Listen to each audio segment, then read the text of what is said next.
Three, two, one, and we are rolling. So, welcome back, guys, to another episode of this podcast series. And today, I have a very special guest with me. His name, as you already know, is Mr. Nirvana Chaudhary. How are you, Dai? Thank you. Thank you so much for inviting me to your podcast. Oh, thanks, Dai. So, I've got a list for his introduction. So, he is the MD of Chaudhary Group. He is an avid trekker. He is a philanthropist, former national squash champion. He is a motivational speaker, honorary consulate of Maldives, founder of EOYPO Nepal, and recipient of the prestigious Social Enterprise Network Award globally. So, Nirvana Dai, how did you actually manage to do so many things in such a short span of time? I mean, you're just 37, right? Yes, I just turned 37 recently, and I already feel I'm a little late of whatever I'm doing. Well, it all starts off with your entire upbringing and entire goals, personal goal, professional goal, where you want to be at the end of life, right? Mm-hmm. And the idea is not to stop. Idea is never to look back. Idea is to look back and realize the learnings that you've had and constantly move forward, constantly satisfy the hunger and the drive that you have and the goals that you have in life. Wow, that's nice. That's nice. Well, you are a motivational speaker. Just trying my best. Okay. So in my college, I was always taught that you need money to make money. You invest in a company, you get the dividend. You invest in one firm, you get the money out of it. You do something, you just need money. But is there a way that I could create money out of nothing? I mean, straight nothing. Yeah, absolutely. I think that's what at large majority of the people in the world are doing, right? Okay. They have accumulated and generated vast knowledge, vast skills, and they're using their skills and knowledge and wisdom to a large extent into creating wealth where they're generating money out of nothing, primarily, not without money at all.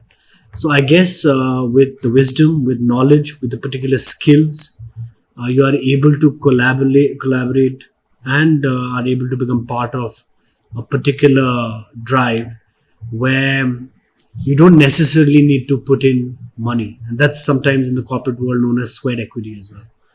So that is possible for sure. Right, that is possible. But then isn't it just limited to a certain set of skills?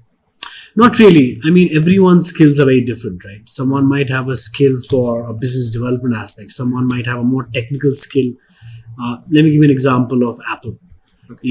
Even though Steve Jobs is the founder of Apple, he had no skills in terms of actually making the Apple software or the Apple hardware. He had a vision, he had a goal, he had a dream of creating Apple.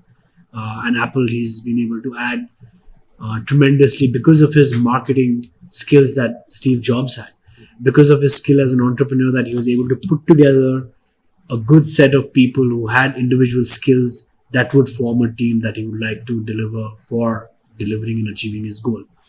All the rest of the people, if they were entrepreneurs, they would have put in the money themselves, capital themselves, and created Apple. Mm-hmm. But Steve Jobs got people like Wozniak and all of them enabled to utilize their skills and gave them some level of sweat equity into the company, which without putting in money, they were able to create substantial value by putting in their skills. Okay. And I think this goes out to any discipline or anything you can talk about. Today, you are a good singer. You're using your singing skills in order to be recognized by music labels and marketing companies, and you're able to sell or monetize your singing capacity in order to generate money. So you're not necessarily putting in money to get money. You're putting in the skills that you have, the experience that you have, the knowledge that you have, the wisdom that you have. Mm-hmm. And I can go on hours and hours and give you 100 of examples, but that's what it is. That's pretty good. But then one thing definitely is that a lot of times in the corporate world, the solution of a money problem is mostly money itself. But that again, that's another topic altogether. But as a whole, you can use your skills to earn money, right? Oh yeah, absolutely. But then to get better at those skills, you need to work hard. There's no shortcut to that. Let me tell you, there is no shortcut to working hard.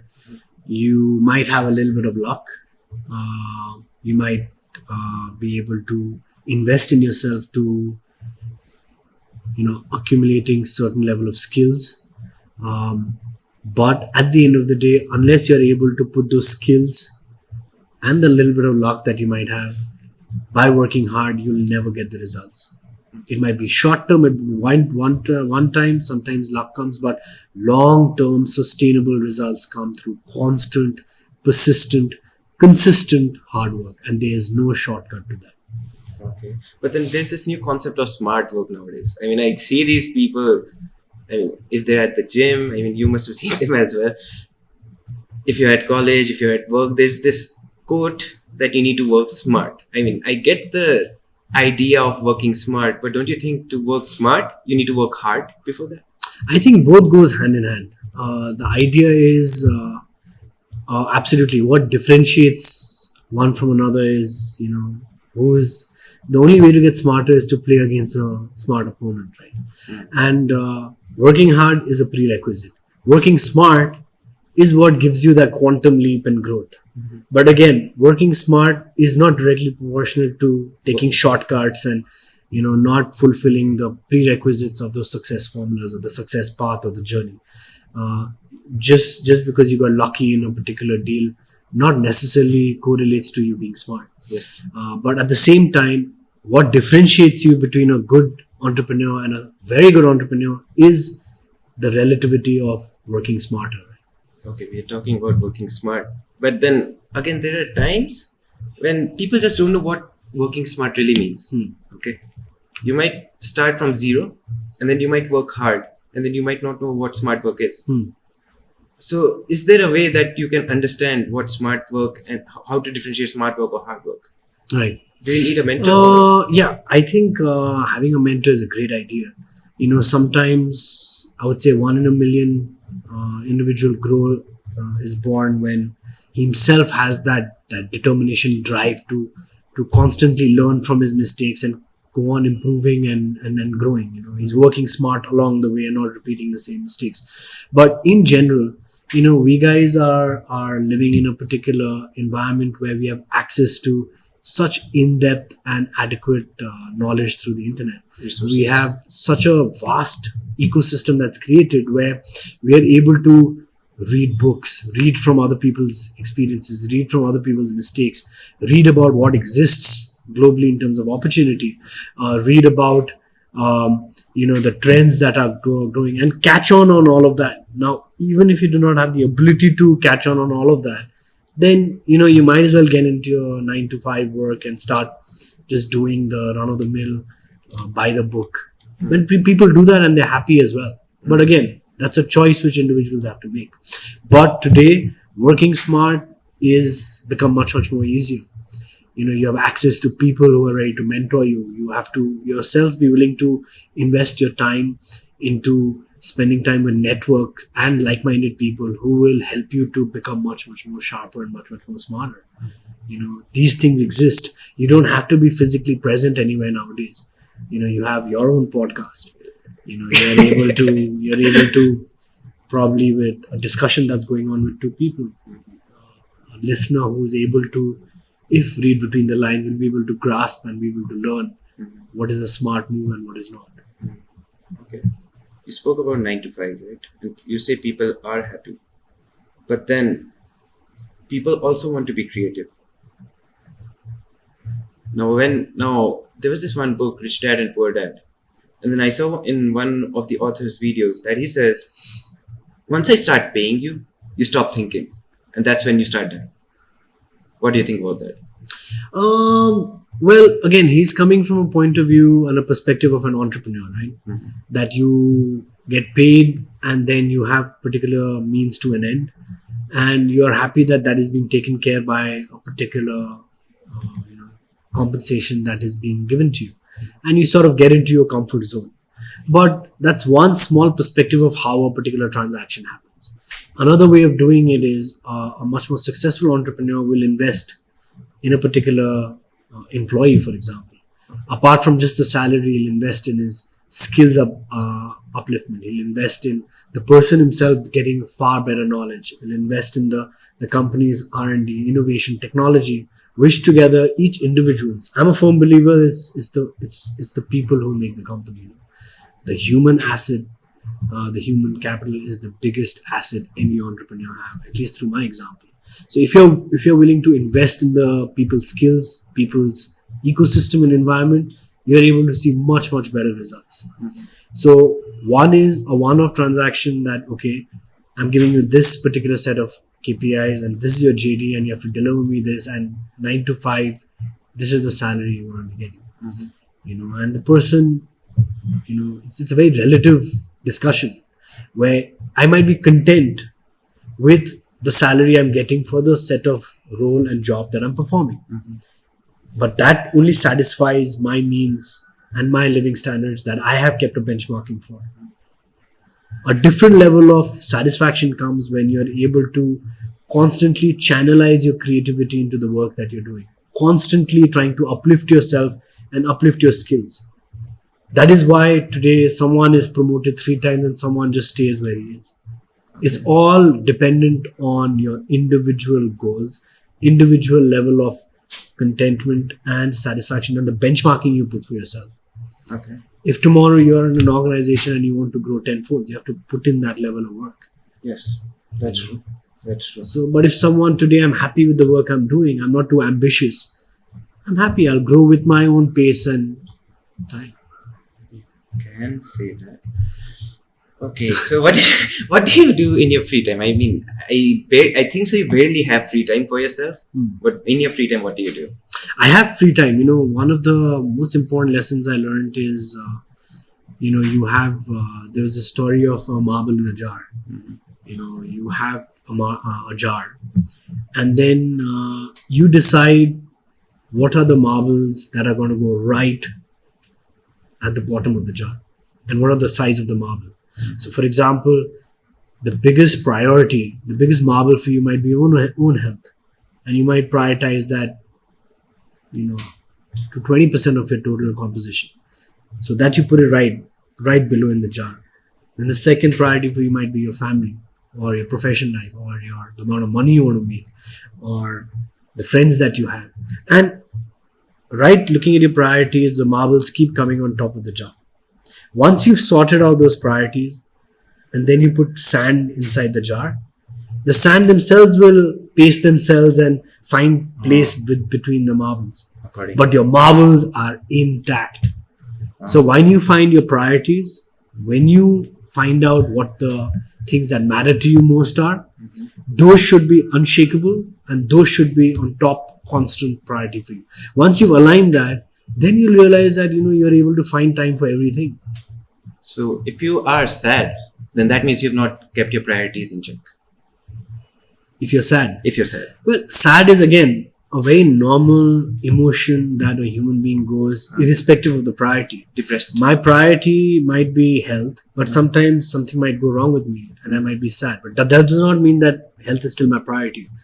If I'm sad and my health is my number one priority, I'll do everything to fix that and to make sure my health is the best. Okay. So what if about depression you were talking about right now? What if depression?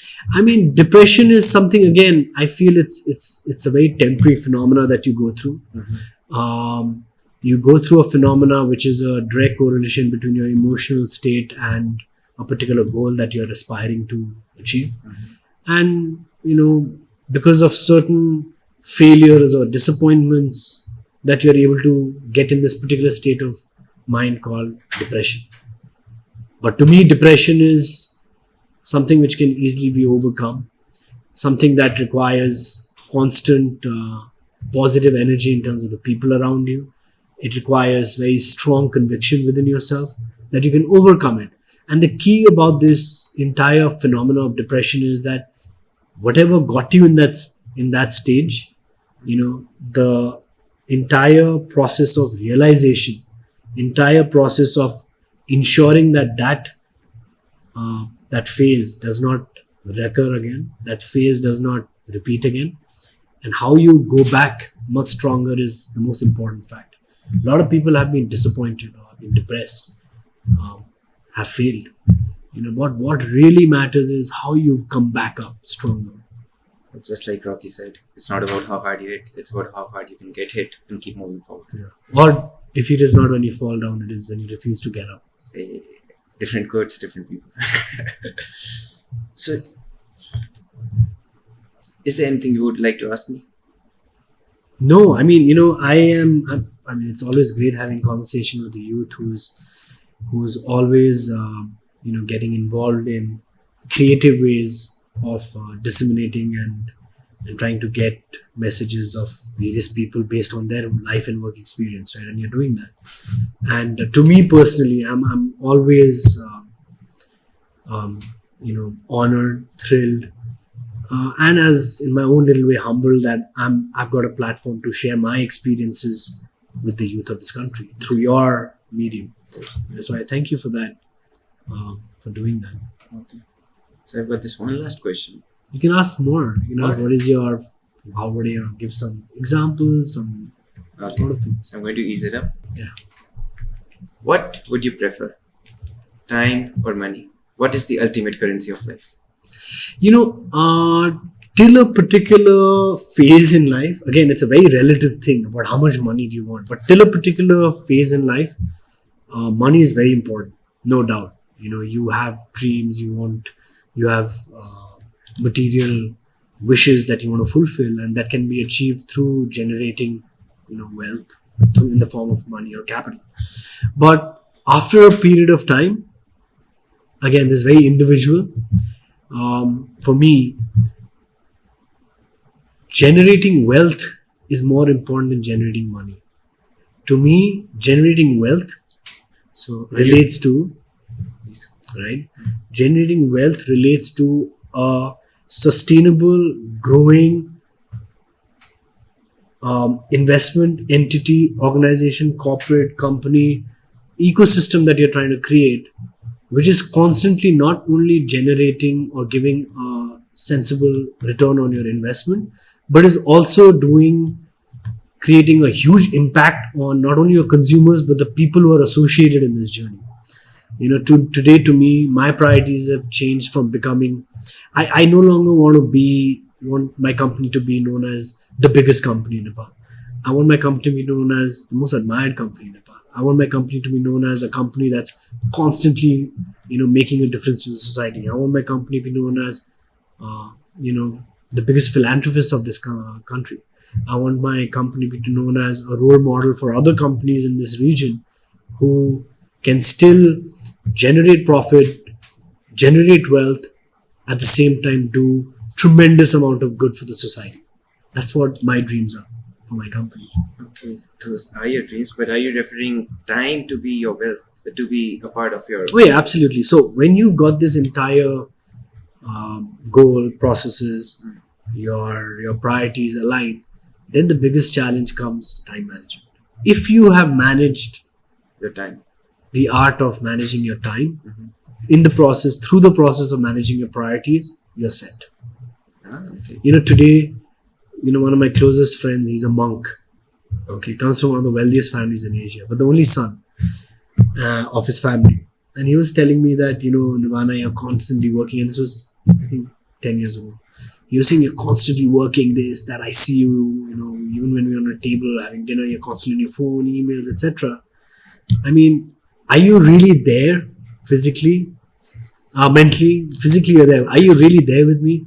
You are working towards, for example, let's say, I'm going to generate this money so that in 5 years' time, I'm going to build a palace or a big house. Maybe. Okay. Yes.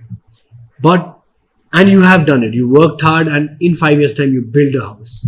Okay. And then when you enter your house, you're like, wow, look what I did. And then you're happy. But what about that entire process of that 5 years where you missed out time with your family, with your friends, of having even a nice conversation or a meal? Where is that gone? Is that much of contentment for that time, far greater than what you've lost out in the 5 years? Doesn't it depend upon the person? It does. I'm talking to you purely out of my experience, Okay. that if you are able to manage your time well, if you're able to manage your priorities well, if you have able to manage the people around you well, if you are able to manage the environment around you well, if you are able to really decide primarily on your priorities, if I'm worth $1 billion and I want to be 10 billion tomorrow, then I need to realign my priorities accordingly, realign my time management accordingly, and move forward. It all depends on what you want. It all depends on the end goal. Okay, and the end goal directly relates to what your priorities are. If my priorities are, I'm okay with $1 billion, but I want to focus on my health. Then what will you do? You'll prioritize your time more on your health. If you feel, no, my family is more important to me, I want to spend more time with my children. I'm happy with the wealth and I want it to grow to a particular level. So this is something which you cannot, these are things which you can plan. These are things which, out of the experience that you have as a human being, you are able to a large degree, sort of create a matrix and plan this out. And that's where you need to then prioritize and manage your time. Okay. I'm pretty sure you can buy almost anything you want. Okay. But is there still anything that you cannot afford? Is there something that you cannot afford? Time. Oh. Okay. Time will not, I've realized this, the time I give for a particular event, particular business deal, particular, for anything. And I regret doing that, or I regret doing, it's been a waste, etc. And I've not learned anything from it. I cannot get that back. Money is something which comes and goes. Money is something which you are able to fulfill some of your material wishes, right? But there are a lot of things, the day you realize there are a lot of things which money cannot really buy, is the day you are as an individual really, I think, have become far more spiritual and start understanding what life is all about. Okay. Not everything can be Bought from money. Oh. Motivational people like that. What about fate and destiny? Do you believe that the stars work in your favor or against your favor? Or do the stars really exist or not? Do you really, believe in them? Yeah, absolutely. I'm a firm believer of fate and destiny, but more importantly, I'm a firm believer in karma. Okay. I feel that we are put into this earth where we are to decide what we do out of this life. It sort of works on a brownie point system, in a sense that if you have the ability and the skill to generate wealth or make a difference in someone's life, and how you utilize and channelize the deep wealth of experience, knowledge and capital, as well as the ability to channelize that into making a difference in someone's life without expecting anything back, is how the brownie point system works. For example, there are a lot of companies who are really big, who's into liquor and tobacco. But I personally feel that people who are producing liquor, tobacco to a large extent do not really have, maybe short time, do not really in a longer term are able to generate good karma for themselves. There always something on the other hand that happens which is not explainable in any form of textbook or anything like that. So that I feel comes from the entire sense of energy, frequencies and vibrations. If you've hurt someone, if you have badmouthed someone, if you've put someone in harm's way, if you have done anything wrong, I'm a firm believer that it's going to come back to you tenfold. Okay. But then what goes around comes around. But then if somebody asks you a logical reasoning, and people have asked me for logical reasoning and I did not have it. And then that really shook my belief system that the stars exist, or maybe faith exists, destiny exists. I believe in it right now as well. But then when people ask for logical reasoning, I just don't have it. What is your answer to that? Well, I guess the fact that we all are sitting here and whoever is asking you that particular question, you can ask him that, what is it that you're really wanting to understand? Are you really trying to question the existence of our planet, ourselves? Are we trying to question the existence of a superior being or God? All this is irrelevant and inconsequential to what I believe. Even if there would be a God or the particular force or a creator of our planet, etc., I believe as individuals, our individual, it's really up to us what we make out of our life. Irrespective of whether I make from 0 to 100 or 0 to 1000 or 100 to 1000, it's what we do out of our life and the impact it has in everyone else's life that we are able to, what you want to be remembered at when you go. Ask the person that question. How do you want to be remembered as someone who, what difference did you make? Do you want to just be the 99% of the people that just is going to be forgotten in years to come? I'm not saying go quantity and mass that people should be chanting your name, but you should even say that I made a difference to that person's life. There was a philosopher on top of a cliff, and he was looking at this person who was running up and down in the seashore, in the beach. And every time waves were coming in, the waves were getting in hundreds and thousands of live seashells. So this guy, and it would drop the seashells on the beach and the waves would go back. And this guy would come, pick up the live seashell and throw it back to save it. Otherwise, if it doesn't get water, it'll die. And there would be thousands and thousands of them in the seashore. So this philosopher comes and says, what are you doing? That hundreds, thousands of these live seashells, you're picking one and throwing. What difference does it make? He picks up a seashell and said, makes a difference to this one. So it's very relative. It's very individual of where you want to be, your belief, all that. I believe that do good, and that's the entire philosophy of Buddhism as well. Right? Again, not doing it out of any selfish reason, but genuinely wanting to help others. It's not really help others, but I get the view. Alright, so you're doing good with what you earned. So I guess I need to end the podcast over here. So I thank you for your time. Thank you guys for watching this episode. I hope you liked it. Follow him on Instagram. I kept all of his handles down below. I mean, share my video if you liked it. And I think so this is it for my video. Right. Before that, is there anything you want to tell them? No, I mean, don't forget that you're all part of the country where we've suffered a lot. But again, it's a country that I personally I believe that it's one of the most phenomenal countries and we're gifted. Let's not waste this gift. Let's use all our resources, all our combined strength and our passion for this country, and let's make a better Nepal. It's us who's going to be making a difference. So let's do it together. All right. So guys, thank you for watching. Remember his message and see you soon in the next video. Goodbye.